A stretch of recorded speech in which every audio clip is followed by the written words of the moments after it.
आइएगा, चेहरे में को वो करिएगा। आपको भेजी डिटेल्स हम आपको यार बोलो मुझे पास ही आ जाए उसी रोड पे चल रहे हैं।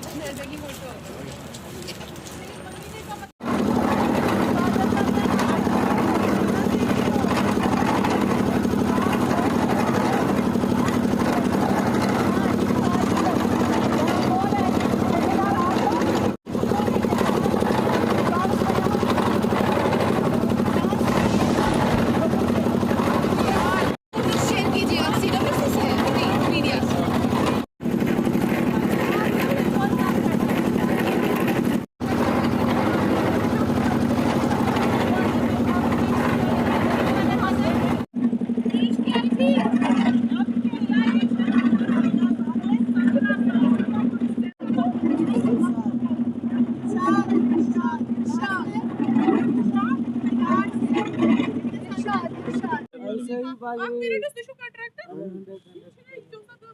सोना ये उससे करा क्यों आपको क्या दिख रहा है? इधर सुनिए, आपको खुद क्या दिख रहा है? ये कॉन्ट्रैक्टर है, इन्होंने बोला हम मेजर हैं, बट आपको क्या दिखा खुद?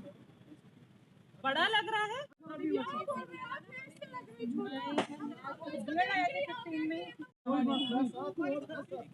गाड़ी कोई नहीं ले जाएगा।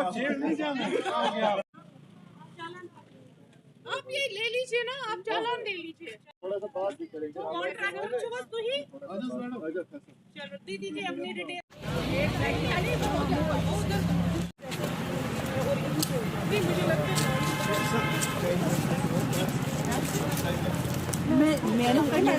हम लोगों ने जितनी भी ड्राइव्स की है तो अभी तक हमने 192 बच्चों को हम प्रॉपरली रिहेबिलिटेट कर पाए हैं, जिनको हमने डिफ़िकल्ट सर्कमस्टेंसेस में रेस्क्यू किया था।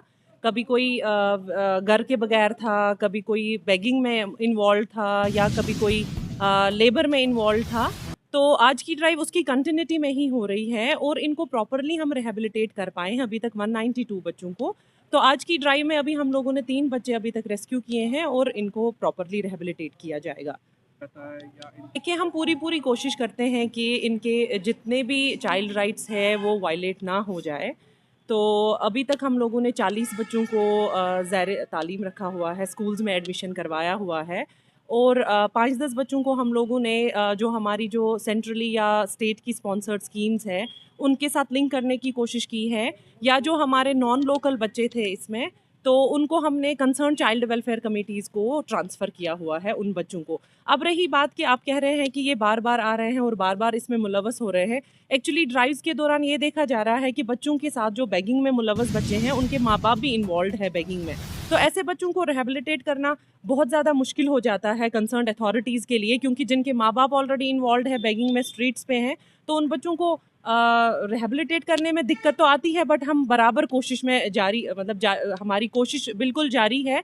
और इनको हम बाहर के जो सोशल वेलफेयर डिपार्टमेंट है, जो बाहर की स्टेट्स में जो मिशन वत्सालियाँ हैं, उनको हम इनको ट्रांसफ़र कर रहे हैं। जी बिल्कुल होती है। अभी हम एक एस्टैब्लिशमेंट में खड़े हैं जहाँ से हमने 2 चाइल्ड लेबर बच्चों को उठाया है। हमारे साथ लेबर डिपार्टमेंट है और इनको चालान दिए गए हैं और बच्चों को लिया गया है, और बच्चों को अभी हम ओपन शेल्टर में रखेंगे फॉर ये जो टेम्प्रेरी स्टे के लिए। उसके बाद ही इनका रिहेबिलिटेशन प्लान हम देख लेंगे क्या होगा सबके लिए।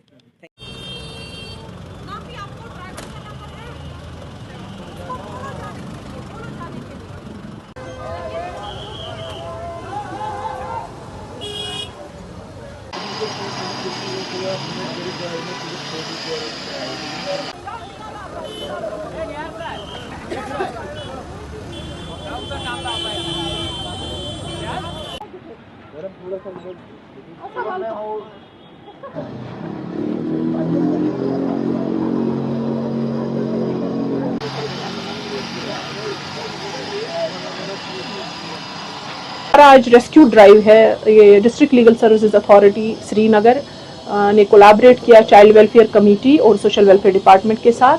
तो हमारी ये ड्राइव जो है वो जो भी बेगिंग में चिल्ड्रन इन्वॉल्व है, यहाँ पर या तो फोर्स किए जाते हैं या पेरेंट्स उनको उनकी कंसेंट से वो उनके साथ साथ बेगिंग कर रहे हैं, या तो किसी एम्प्लॉयमेंट में इन्वॉल्व है, हैजार्डस एम्प्लॉयमेंट में, या सिंपल एम्प्लॉयमेंट, ईंटें उठा रहे हो, उनको कोशिश कर रहे हैं कि हम उनको रेस्क्यू करें, उनको रिहेबिलिटेट करने की कोशिश कर रहे हैं। उनको जाके अभी ओपन शेल्टर में चाइल्ड वेलफेयर कमेटी वाले रखेंगे, उसके बाद देखेंगे किसको रिहेबिलिटेशन की ज़रूरत है, किसको जो हमारे चिल्ड्रन होम्स यहाँ चल रहे हैं उनको वहाँ पर शिफ्ट कर सकते हैं। मैम इससे पहले भी हमने ये ड्राइव देखी थी, अगर आप एक दिन का ये ड्राइव करते हो दूसरे दिन फिर से बच्चे सड़कों पे होते हैं। देखिए, हम पहली बार ये चाइल्ड वेलफेयर कमेटी के साथ कर रहे हैं, डिस्ट्रिक्ट लीगल सर्विसेज अथॉरिटी। हमने पहली बार, और अभी तक मुझे लगता है तकरीबन 15 बच्चे रेस्क्यू हुए, तो और अभी ये जो तादाद है ये बढ़ने की ही बढ़ेगा ही। तो देखिए, हम एक मैसेज दे सकते हैं। अब रोज तो ये ड्राइव नहीं हो सकती है, ऑब्वियसली ओकेजनली हम करते रहते हैं, मगर एज अ सोसाइटी, क्योंकि चालान देखिए, अगर कोई कॉन्ट्रैक्टर इन बच्चों को लाता है, अब वो देख रहा है कि उसके पास ये मैसेज आ रहा है, उसके वो ये न्यूज़ देख रहा है कि ऐसे बच्चों को, ऑब्वियसली उसको ये होना चाहिए कि अगली बार मैं माइनर्स को ना इन कामों के लिए लाऊं, तो ये उसकी भी जिम्मेदारी है। मैम, जो बच्चे यहाँ पर यूनिफॉर्म पहन के होते हैं तो उनके लिए क्या कुछ कार्रवाई? देखिए, हमारी ड्राइव के दौरान हमने देखे यूनिफॉर्म में बच्चे, और हमने उनको भी थोड़ा अवेयरनेस दिया कि उनको इस वक्त क्लासरूम्स में होना चाहिए, और कुछ बच्चों के पेरेंट्स से कांटेक्ट करने की कोशिश की कि उनको बोलने की कि आपके बच्चे यहाँ पर है, क्या आपको पता है। तो इसमें पेरेंट्स की भी जिम्मेदारी है, टीचर्स की भी जिम्मेदारी है, और स्कूल एडमिनिस्ट्रेशन की भी जिम्मेदारी बनती है। Thank you.